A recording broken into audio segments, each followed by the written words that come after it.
दोस्तों, मुकेश अंबानी के channel news 18 India में वैसे तो रूबिका लियाकत, अमीश देवगन और अमन चोपड़ा जैसे एंकर हर दिन चार चांद लगाते हैं, लेकिन अब एक और वाकया देखने को मिला है जिसने इस चैनल पर एक और रत्न जड़ दिया है। दोस्तों, एनबीडीएसए ने इस चैनल में ऑन एयर हुए एक इंटरव्यू पर रोक लगा दी है। रोक ही नहीं लगाई है, 7 दिन की मोहलत दी है चैनल को कि ये इंटरव्यू चैनल अपने प्लेटफॉर्म से डिलीट करे।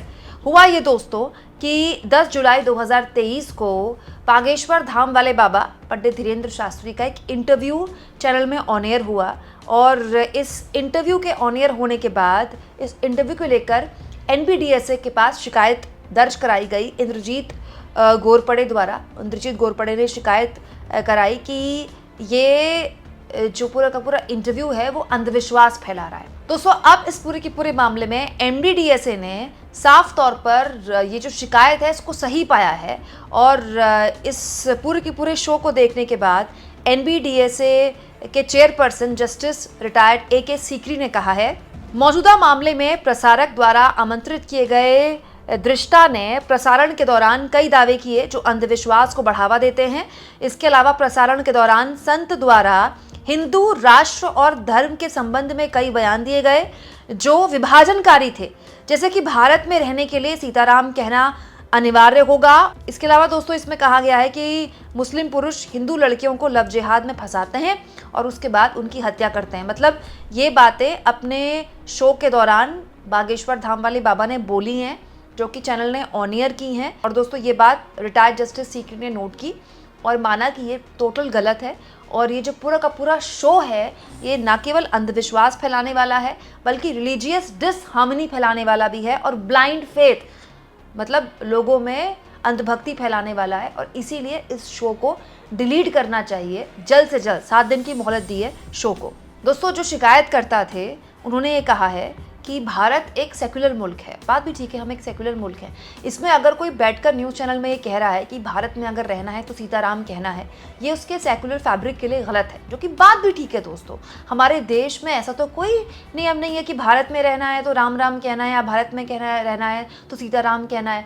हमारे यहाँ प्रचलन है गांव देहात में एक दूसरे को बात करते हैं तो राम राम बोलते हैं, जय सिया राम बोलते हैं, लेकिन ये अनिवार्यता करना, हिंदू राष्ट्र की बात करना हर लिहाज से हमारे सेक्युलर फैब्रिक के खिलाफ है, जो कि जस्टिस सीकरी ने भी माना है। लेकिन यहाँ पर गौर ये फरमाया जाए दोस्तों कि ये जो शो ऑन एयर हुआ है ये 2023 का शो है, मतलब 1 साल से भी ऊपर का वक्त हो गया, जुलाई 2023 का।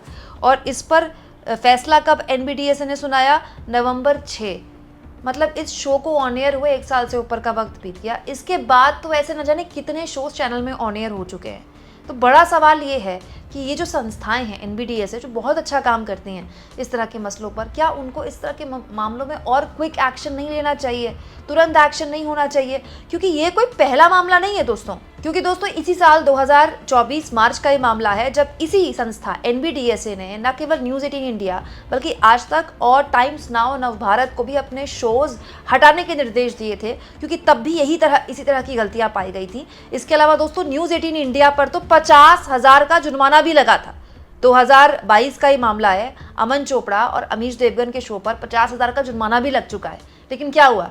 अमन चोपड़ा की नौकरी चली गई क्या? नहीं। अमीश देवगन की नौकरी चली गई क्या? नहीं। उन्होंने ऐसे शोज करने छोड़ दिए क्या? नहीं। ऐसे शो आने इस तरह के चैनल्स में बंद हो गए क्या? नहीं। ये सब कुछ तब है दोस्तों जब हाल के सालों में सुप्रीम कोर्ट ने न्यूज़ चैनल्स को लेकर जो टिप्पणियां की हैं, आज़ाद भारत के इतिहास में अगर कुल जमा करके भी देख लें तो भी इतनी गंभीर टिप्पणियां कभी भी न्यूज़ चैनल्स को लेकर नहीं की गई हैं। ये देखिए 2022 में सुप्रीम कोर्ट ने कहा था कि न्यूज़ चैनल्स हेट स्पीच का अड्डा बन चुके हैं। यही नहीं दोस्तों, जस्टिस जोसेफ और रॉय ने इस पूरे के पूरे मसले पर सरकार को भी लताड़ा था कि सरकार मूक दर्शक बनकर नहीं देख सकती। इसके अलावा दोस्तों 2023 का ये मामला जब सुप्रीम कोर्ट ने साफ तौर पर कहा था कि नफरत फैलाने वाले एंकरों को ऑफ एयर करें, मीडिया समाज को नहीं बांट सकता। इस तरह की टिप्पणियां आज़ाद भारत के इतिहास में main stream media, so called main stream media के लिए कभी की गई? जो सुप्रीम कोर्ट ने हाल के सालों में ऐसे बहुत सी टिप्पणियां की है। यहां तक मामला आ गया था कि न्यूज़ चैनल्स के एंकरों पर जुर्माना लगाया जाए। हेट स्पीच के मामले में जस्टिस जोसेफ ने पूछा कि अगर टीवी कार्यक्रम के एंकर ही समस्या का हिस्सा हैं तो क्या किया जा सकता है? अब दोस्तों इससे ज़्यादा सुप्रीम कोर्ट क्या कर सकता है? सुप्रीम कोर्ट न्यूज़ चैनल्स को बंद तो नहीं कर सकता, नया न्यूज़ चैनल्स के लिए गाइडलाइन बना सकता है, क्योंकि ये काम दोस्तों सरकार का है। लेकिन सरकार इस मामले में क्या ही करेगी और क्यों ही करेगी, क्योंकि ये सब कुछ किसके इशारे पर हो रहा है और किसको फ़ायदा पहुँचाने के लिए हो रहा है, मुझे आपको बताने की ज़रूरत नहीं है। दोस्तों NBDSA जैसी संस्थाएँ हैं जो कि स्वतंत्र संस्थाएं हैं, जिनका काम ही है न्यूज़ चैनल्स पर लगाम कसना। एक तरह की रेगुलेटर अथॉरिटी है जो न्यूज़ चैनल्स को उनका सही उनका गलत बता सकती है। लेकिन ऐसे हालात में जब पूरी की पूरी मीडिया खुले सांड की तरह खुलेआम देश में नफरत फैला रही है, और आज से नहीं फैला रही है, पिछले 10 साल से फैला रही है, हमारी ये जो संस्थाएं हैं, जो स्वतंत्र संस्थाएं हैं, क्या उनका दायित्व और ज़्यादा नहीं हो जाता है कि वो ना केवल खुलकर इस तरह के मामलों पर बोले, बल्कि सख्त एक्शन लें, एक्शन ऐसा लें जो जिसका फ़र्क दिखाई दे। सोचिए 1 साल पुराने शो पर आज अगर यूट्यूब से वो शो डिलीट भी कर दिया जाता है तो ना तो इससे न्यूज़ चैनल की सेहत में कोई फ़र्क पड़ने वाला है, और मुकेश अंबानी की वेल्थ पर तो खैर क्या ही फ़र्क पड़ेगा। दोस्तों मुकेश अंबानी के घर में शादी हुई तो पूरी दुनिया से लोग आए, मतलब मुकेश अंबानी बहुत बड़े आदमी है ना, देश के प्रधानमंत्री तक उनके घर की शादी में आते हैं, मतलब मुकेश अंबानी से बड़ा आदमी इस देश में कोई नहीं है ना शोहरत उनसे ज़्यादा किसी के पास, ना रौनक उनसे ज़्यादा किसी के पास, ना दौलत उनसे ज़्यादा किसी के पास। तो क्या मुकेश अंबानी अपनी दौलत, शोहरत और रौनक के बीच अपने इस फटेहाल चैनल को देखते हैं? TRP में चैनल नंबर 2 पर हो, नंबर 1 पर हो, नंबर 3 पर हो, उससे क्या फ़र्क पड़ता है? लेकिन दोस्तों अंबानी जी के चैनल में जो एंकर रौनक फैलाते हैं और इस तरह के शोज़ जो बात बात में या तो फाइन झेलते हैं या उनको बैन करने की मांग की जाती है, उनको डिलीट करने की मांग की जाती है, कि ये सब कुछ अंबानी साहब तक जाता होगा? मतलब अंबानी साहब क्या इस तरह के शोज़ अपने परिवार के साथ बैठकर देखते होंगे? जो चीज़ वो खुद नहीं करते होंगे वो देश के लोगों तक क्यों परोस रहे हैं? दोस्तों अंबानी साहब के हर प्रोडक्ट अव्वल दर्जे के होते हैं, हम ये मानते हैं कि रिलायंस का हर प्रोडक्ट अव्वल दर्जे का होता है। तो अंबानी साहब क्या देख रहे हैं कि उनके नाक के नीचे, उनके ब्रांड तले किस लेवल का कंटेंट परोसा जा रहा है, जिस पर कभी फाइन लग जाता है, जिस पर कभी NBDSA जिसको डिलीट करने के लिए बोल देता है? खुलेआम ये सब कुछ हो रहा है। दोस्तों इसीलिए मैं बार बार कहती हूँ, ऐसी तमाम संस्थाएं हैं जिन पर पिछले 10 सालों में गंभीर सवाल खड़े हुए हैं, हो सकता है कि वो अपनी साख दोबारा समेट भी लें अगर वक्त और हालात बदलते हैं देश में तो।